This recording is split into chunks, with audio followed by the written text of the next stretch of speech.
looking at that warm-up, what we're gonna start off with is 2 minutes of cardio of your choice. So you can be a little bit creative here, do what you want to with that one. What we're gonna do is alternate between 10 plate grounder overhead. So Em's gonna demo that for us, going from ground up to a lockout overhead.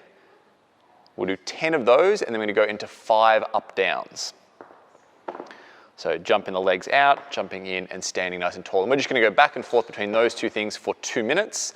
Now, once we clear that, the next 3 minutes, what we're gonna do each minute on the minute is starting off with 5 sit-ups. So I'm gonna grab her ab mat and set up on the ground there. So with this one, we are tagging the ground behind our head and then coming up and tagging the toes. So 5 of those, that'll come up into 10 jump squats. Yeah, so we'll pop up to that one. Okay, and then from the 10 jump squats, we go to 30 mountain climbers. So down in a push-up position, and we are running those legs back and forth for 30 reps. So that sequence you have to fit in each minute on the minute for 3 minutes. Now, if you happen to get timed out by that minute marker, guys, just start again at the sit-ups again. Don't worry about the rest of the reps. Make sure you stay on that minute pattern. You good to go, Emma? All right. So starting in 10, we have our 2 minutes of cardio up first. We're gonna be going 10 plate ground overhead, 5 up downs on repeat. Starting in 3, 2, 1, and go for it. Now the first thing to notice with this, guys, is we have deliberately gone a very, very light plate. I'm sure Emma could do this with a 35 or a 45 pound plate if she really wanted to, but because we're going for warm up, because we're just going for nice, easy movement, getting the body loosened up, we're gonna go for a 10-pound plate, and that way it's more just about the body movement rather than the actual resistance itself. The plate is just more something there to hang on to. So once we've done 10, we're gonna go to 5 up downs. So looking for a tall stand up at the top of the movement and then a nice long body position at the bottom there. So looking at a good push-up position in the bottom. And we're just gonna go back and forth between the two of those for the next 2 minutes. So in the bottom of this, the most important part as far as safety goes is keeping the back nice and straight. You can see Em's got a nice hinge pattern at the hips. So she's not rounding off, getting into a bad position coming down. She's making a point of like stretching the hamstrings. A little bit of softness in the knees is good. And we're getting that plate to kind of turn to be in a nice kind of vertical position at the bottom there as it touches the ground. Nice work, Em, that's good. So 50 more seconds. So back to the 5 up downs. Now the main sort of driver, or the main thing that's going to be working hard with this one is going to be your midline. So when the feet jump out, we're kind of hitting the brakes and almost kind of bouncing back up. We've got to stay tight through the abs so that we don't buckle and sag those hips down. 30 more seconds. Now we're looking for in the top there, reaching right up to the roof, so that head's going to kind of pop through, stretch those arms up to full lockout. And returning down, you'll notice that plate stays fairly close to her body the entire time. 10 more seconds. So I reckon we'll get ourselves ready for this next piece. We're gonna get the ab mat out and we'll get that ready. 3, 2, 1, and go for it. So 5 sit-ups up first. Now if you don't happen to have an ab mat at home, guys, don't stress too much. It's just there for a little bit of added support. If you want to kind of mimic it, you could maybe go a towel or a hoodie rolled up underneath your low back. So 10 jump squats now. So making sure that in the bottom of the squat, we've still got good posture, knees are open, heels are down, and there's just a little jump at the top there. Once we clear this, we're going to go to 30 mountain climbers. Okay, so she's got that nice push-up position, active shoulders, and the legs are running back and forth. So this is a fairly quick turn over this movement. So you should be able to knock the 30 out fairly quick.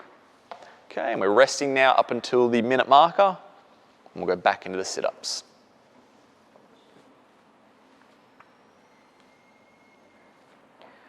Okay, 5, 4, 3, 2, 1, and back on the sit-ups again. So as I mentioned earlier, guys, we are tagging the ground above the head, tagging the toes, and that's just to ensure we always are hitting the exact same standard of movement, rather than that movement getting shortened if we're getting a little bit fatigued, trying to go a little too fast. All right, jump squats.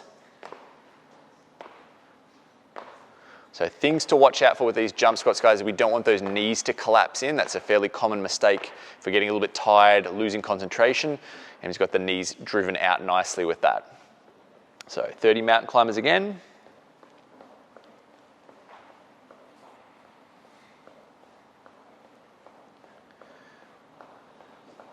You can see Em's body staying fairly still in the one spot there. She's not kind of bobbling or jumping up and down. Okay, 10 seconds and we'll hit that last round.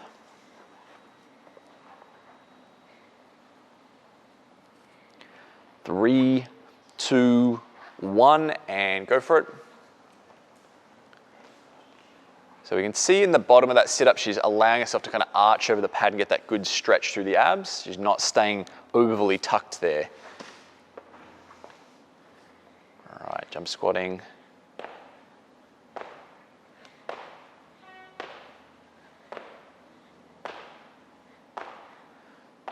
Nice.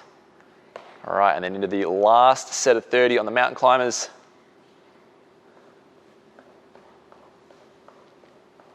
So the knee's going to come up to probably about sort of stomach to chest height, somewhere in there, and make sure the leg's fully extended out the back. So you've got to watch those hips don't jackknife up if you're getting a little bit tired. So 15 more seconds if you're still going on the clock there, guys. Take your time finishing off that last one. Remember, this is the warm-up, so we just want to make sure you're giving yourself that nice, easy speed to get things started. 3, 2, 1, and done. All right, so that is the warm-up, guys. Have a little bit of a break, get some recovery time in, and then we're going to check out the move section next. Alrighty, so guys, we're going to check out the move section now. So how this one is going to run is we have an 8-minute AMRAP, and it's an ascending ladder of reps. So we'll be going 2 reps, then 4, then 6, then 8, and continually adding to each round as far as we can take it in those 8 minutes. The 2 movements we're going to bounce back and forth between is a dumbbell box step up. So setting up dumbbells in a suitcase style and just stepping up and down off our box or step or whatever you're using at home. That's then going to then go into the sit-ups. So setting up on the ground and moving from that layback position to a full seated position, tagging the ground, tagging the toes. So you go back and forth between the two of them, climb that ladder as we go, and it's an 8-minute time cap. Good to go? All right, starting in 10.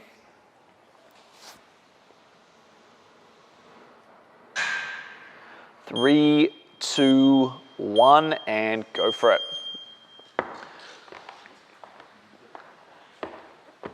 Good, and taking it down to sit-ups. So the first few rounds of this are going to go by pretty quickly. Obviously, we'll be kind of moving back and forth fairly fast in those smaller numbers, and it will start to get slower and slower as the numbers get bigger, especially when we get into double digits. How you go about with the step-ups as far as like right and left and that sort of thing, you can alternate each time, you can alternate each set. It's really up to you, provided that you do even out the legs to some degree. If you've got a favored leg that you like to step up on, you do still need to work with that non-favored side, otherwise we're going to end up building imbalances which we don't want. So just make sure in some way you balance those legs out. All right, so come back again. Now, one of the things you want to think about when considering the height of the box that you're stepping up on, if you have the option to make it higher or lower, is making sure it's not excessively high to the point where my knee is miles above my hip. I don't want to feel like I'm climbing a fence just to get up on there. You want to feel like your upper leg is either flat across or slightly pointing down, and that's going to give us an optimal position to operate from. Now, I mentioned earlier with the sit-ups, if you don't have an ab mat, guys, don't stress. You can just do this on flat ground. It just gives you that extra bit of support to kind of arch over the top. Gives us a little bit more stretch as we go through it. But you can roll up a towel and put that in the low back if you want to.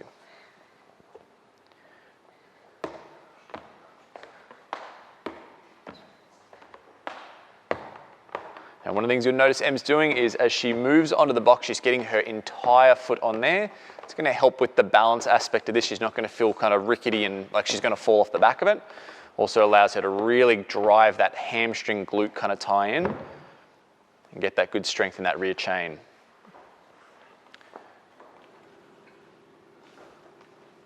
One of the things you might consider doing, guys, if you're doing this on, say, floorboards, tiles, concrete, definitely get a yoga mat or something underneath your tailbone, because obviously this is going to be 8 minutes of rocking back and forth on your butt there, so you want to make sure you're not on a rough surface, otherwise that can be pretty uncomfortable.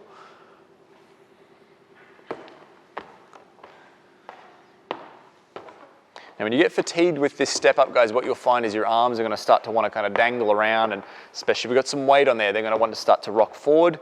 So your job to really keep them close to your hips as if they're attached to your pockets.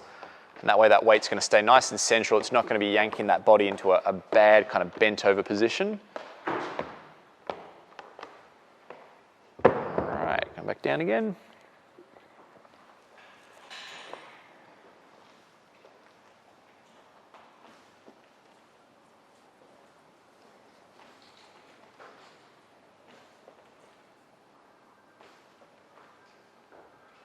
Nice work, and that's good.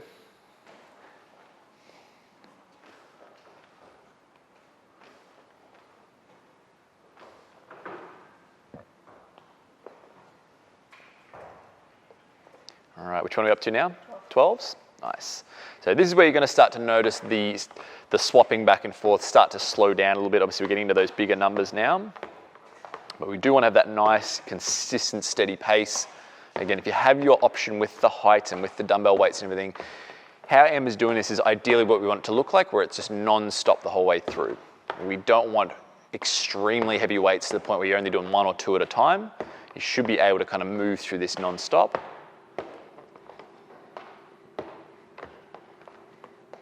All right, back down to sit-ups.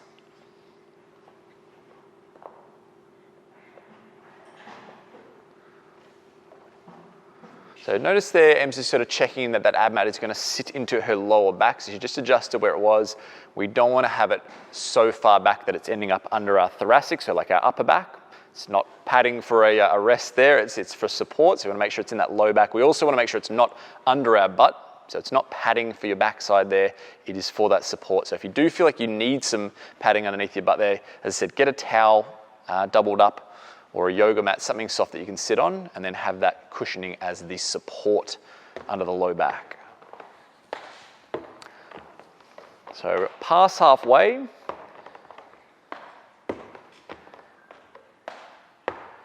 So one of the things Em's going to fight against as we get deeper and deeper into this fatigue and towards the tail end of the workout, she's keeping that posture up. It's going to want to fold forward. She's going to want to drop the head and the chest, but she's going to work against that, keep the shoulders back, keep that body nice and upright. There'll generally be a little bit of forward lean from the hip itself, but we don't want to see the spine actually round over with this.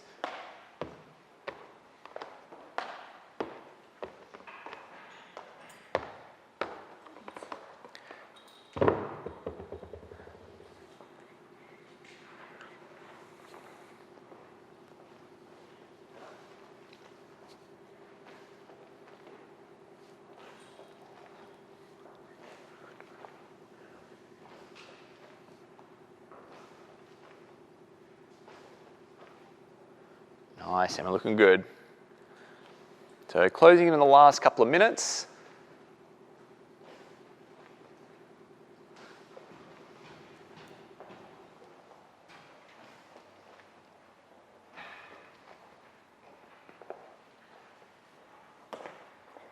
Okay, so 2 minutes left.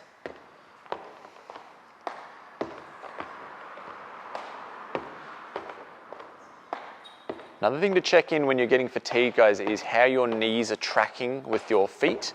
So without changing your posture too much, if you have a little bit of a look down as you're going through this, you can watch that your knee and your foot are going to point nice and lined up. So what we don't want is the toe kind of fanning out and the knee collapsing inwards of that. You should see both things pointing forwards.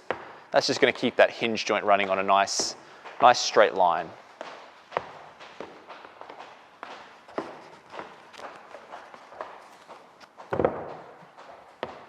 Oh, one more. There we go. Okay, about to roll on the last minute, so we'll get through these last couple of long sets.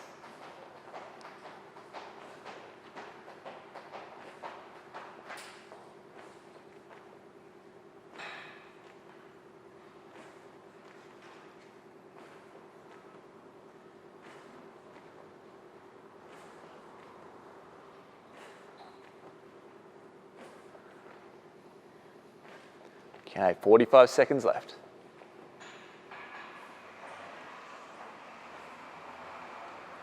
Okay, back to step ups one last time.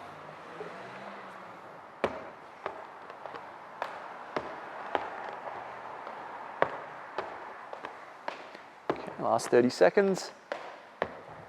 So Em's got a nice solid pace here. She's not letting the clock pressure into starting to sprint the end and letting the form get all crazy. She's just keeping that nice consistency all the way through.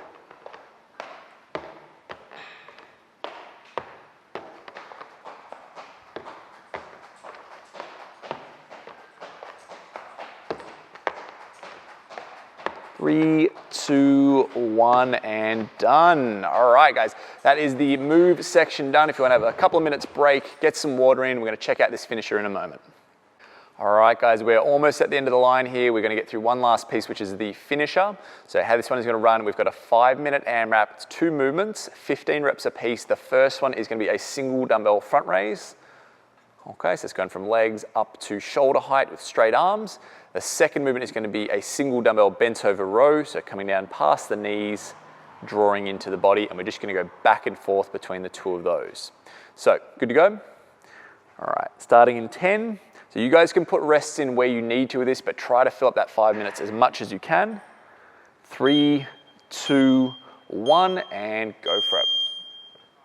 So with this front raise, guys, you'll notice the rest of Em's body is going to stay completely still. It's just the shoulders and the arms that are moving, and the arms are going to have the tiniest little bit of bend at the elbow. So it's not a full lockout, it's just slightly soft. That way we're kind of resting on the musculature rather than the joint copying the brunt of that. So 15 reps. I would suggest when you're picking the loading for this, try to go for something that you can at least start off as unbroken sets. We don't want anything excessively heavy. Okay, with the row, we're going to be below knee heights at the bottom, so we get in a nice deep position, and then we're bringing the dumbbell somewhere on that low torso. So I always like to target like belly button, but anywhere kind of rib cage down to hips, somewhere through there. Try to actually touch it to the body, and that way we know we're hitting that nice standard of movement each time.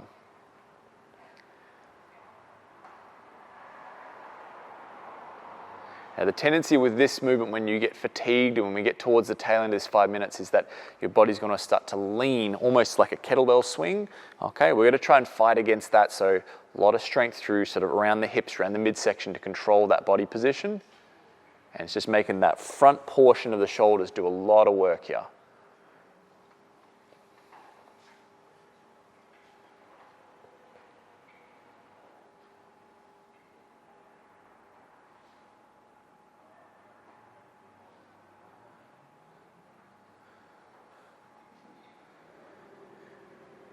Now, if you don't happen to have a dumbbell, guys, maybe you're working with a kettlebell or a loaded backpack or something like that, you can do these same movements. That same front raise is going to work the same. With the bent over row, you might end up going into single-sided. So you might do one round on the right, and the next time around, do the next round on the left. Or if you're able to go to like that closer grip with the kettlebell or the backpack, do the same motion. That's cool. And just kind of adapt yourself to the equipment that you have.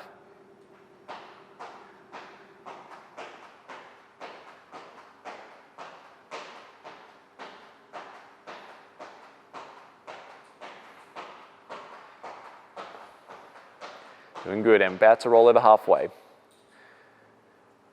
So the big piece with the technique on this bent over rows, guys, you can see Em's shoulders really drawing back together. She's got a nice big movement through there, so those shoulder blades are kind of fanning forward on the reach and then retracting and pulling back as she draws it to her body. And while she's doing that, she's maintaining a really nice straight back position, so very similar to like when we're deadlifting. All right. Doing good, Em. Em's keeping a straight face, but right now her shoulders are about to burst into flames, so she's doing well.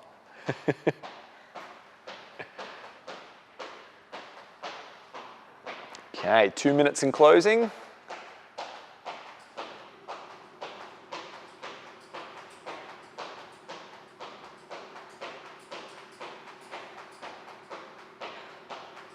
All right, back into that row. So if you do ever find yourself, guys, especially in this bent over row, your body's starting to change shape, like you're rounding over, losing that low back, losing that core, just stand up again, straighten yourself out, take a moment, and then re-engage back into a better position. It's not worth trying to push the rest of the set out if we're not in that nice neutral spine position at the top there. Doing good.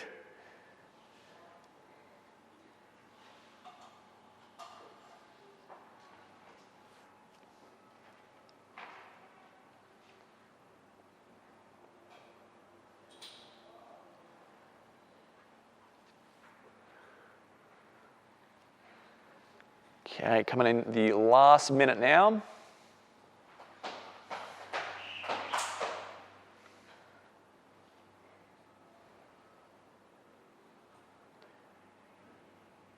So it helps to have a little bit of bend in the knees like Em's got there. She's kind of got them off of locked, so similar to what we talked about with the arm position. It's just allowing a little bit more mobility to get in that bent over position there, making sure those knees aren't completely locked out.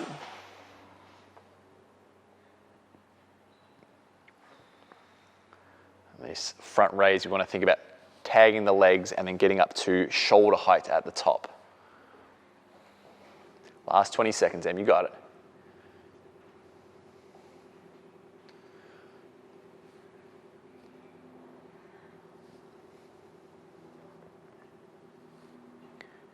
Ten seconds.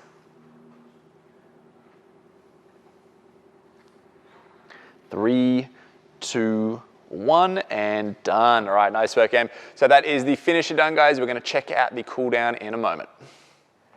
Alrighty, guys, so now that all the hard work's done, we're going to cool things down with a little bit of stretching. So 2 drills we're going to do. The first one we're going to do is a seated shoulder stretch. So setting up like Em is here, legs are out in front, hands are behind you. Now, depending on your shoulder flexibility, that'll depend on how close you can get the hands, how far you can turn the hands around.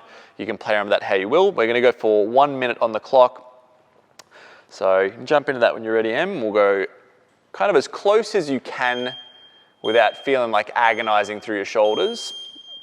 And then we're just basically lifting the chest up nice and high, getting those shoulder blades to pull back together. Now, what we'll see over time, so not necessarily right now, but over time, Em's hands are going to end up further back, and she's also going to turn those fingers to points behind her. That's all going to be relative to how tight her shoulders are after the workout and just her mobility in general, but we're going to hang out there for the minute. Always good to try and think about taking nice big breaths in as well, especially because this stretch is going to really open that rib cage, extend that stretch out through the shoulders. The ultimate goal with this one is to be able to actually get your pinkies to touch behind your back and then be able to slide your butt forward. So that's sort of the down the track goal if you can work towards that. 15 more seconds.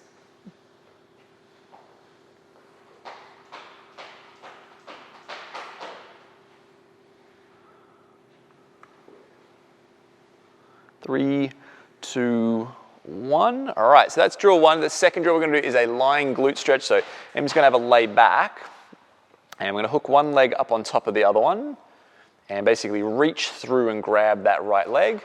Okay, so this one we're going to go 45 seconds on each side.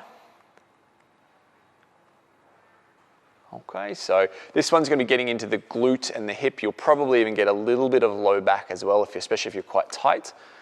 But we're just trying to get that knee kind of turned out. She can also use her left hand to kind of press down on that left knee a little bit if she wants to. Okay, and that will just exaggerate that stretch even further, but just allowing the head and the shoulders to drift back to the ground, kind of pull back on that stretch. And we're just going to hang out here.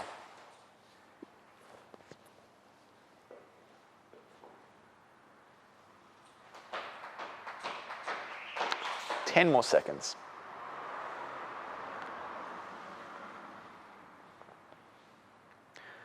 Okay, 3, 2, 1, and switching sides. So with this stretch, guys, if you are particularly wrecked after a workout and your hands are all sweaty and your grip's gone completely out the window, you can actually set this up with a wall, or if you have a training partner, you can actually rest that leg against the wall or your partner, and that way you don't have to hang on to it. And that way you can just kind of sink into that stretch. This is going to be a really good one if you've done a lot of like lunging, squatting, deadlifting, anything where we're sort of hip extending. Those glutes are on deck to do a lot of the work. This is going to be good to open that up a bit. So 10 more seconds.